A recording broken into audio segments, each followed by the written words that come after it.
This is Victor at HistorioMercedes.com. This video is for German in Canada. Right now we have Star Diagnostic connected and we're testing mass airflow sensor. So this is the sensor that I have here temporarily taped to the original sensor. As you can see, the wire is connected to it, and this is the static reading. It's 1.20 kilograms per hour of air coming through. So let's start the vehicle now, just so you see the readings from the sensor. Okay, the engine started right up. So right now, obviously it is a cold start. So for the cold start, we have lots of air passing through, and the reading, because the throttle is open a lot, and injection has to be higher, and the RPMs are obviously higher. So this is our reading on a very cold start.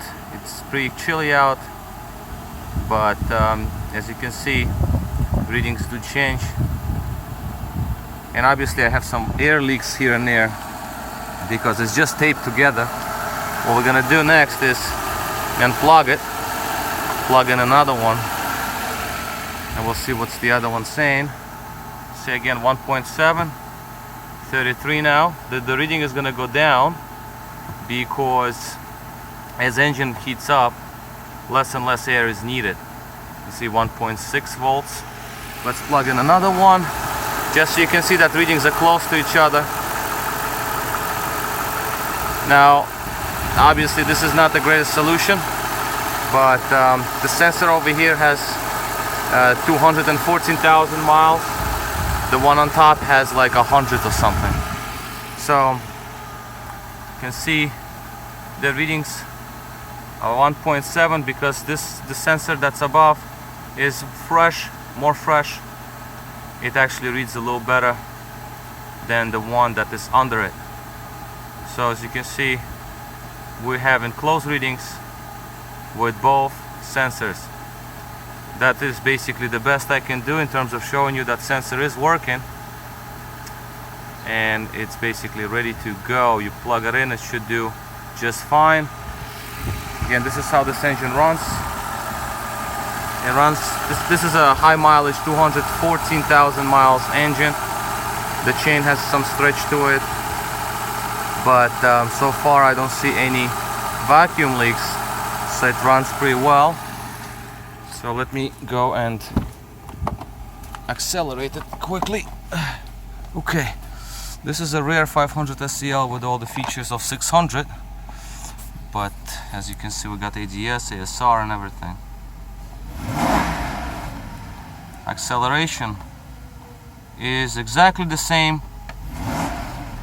as with original sensor, and of course it has to get to operational temperature. Right now it's cold start, basically. It's just a cold start, so it's not going to be as accurate as it should be. But let me see if I can show you another set of readings. Maybe if I move the computer over. Well, I'm going to accelerate basically, and it might go into limp mode though, but I'll try from pushing the throttle cable under the hood.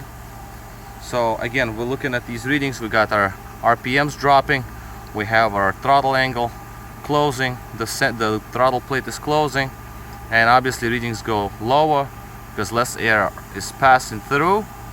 So let me blip the throttle real quick.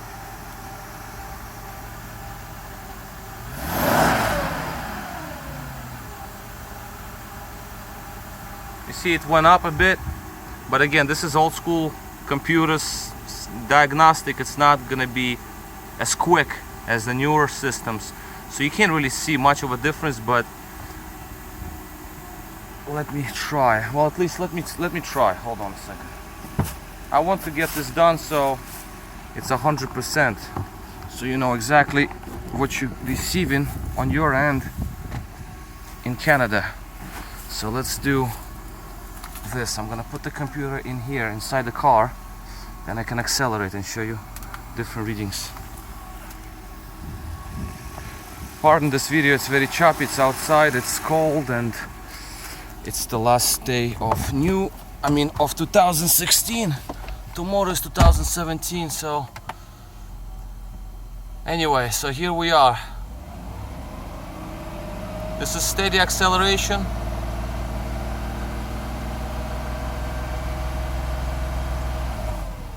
As you can see, when I accelerate steadily, readings become higher and they remain high. So sensor is reading. So I give it more RPMs. You got throttle opens at like 3 degrees, and then you got your RPMs, ignition, that's injection timing, and of course mass airflow, kilograms, and voltage. This is where we want to be. So now, as you can see, RPMs are stable. Last thing I want to show you is idle on, sensor under, and it's reading.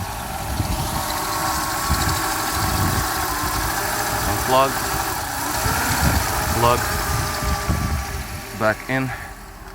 Let's look at that, just so you saw how. So this is a little lazier, and it even drops out. This is an old sensor, that's why. The one on top is much more, it's fresh, it's half miles on the one on top than the one on the bottom. So you see, we're looking at 1.5 and 22. That's about where we are with the old sensor. New sensor. And again, don't forget, I don't know how well it is sealed over here. So we had 1.5 volts and 22. This one is 1.5, 22, 24. And as you can see, this one actually works a little happier. So it picks up a little better. Anyway, so this is in terms of the sensor. So I'm pretty much fine with the sensor. I have no issues with it. Sensor is ready to go. That the reading jump. The engine was about to stall out. Anyway, because again it's an older engine, we have some obviously issues with air. This is very sensitive stuff. This is another test. What you do is this. You have the sensor, and then if the sensor is working condition, I can do this. I'll blow into it, right? As you see, the sensor is so sensitive, it can actually shut down, completely kill the engine. That means the sensor reads well. And this one did just that. I just blew into it and shut down the engine. So, and the readings, as you saw, everything is alright. So I think this is a good confirmation, good test video. And I don't have problem with it, it's ready to be mailed out. Alright, so this is all for now. This is Victor at RestoreYourMercedes.com.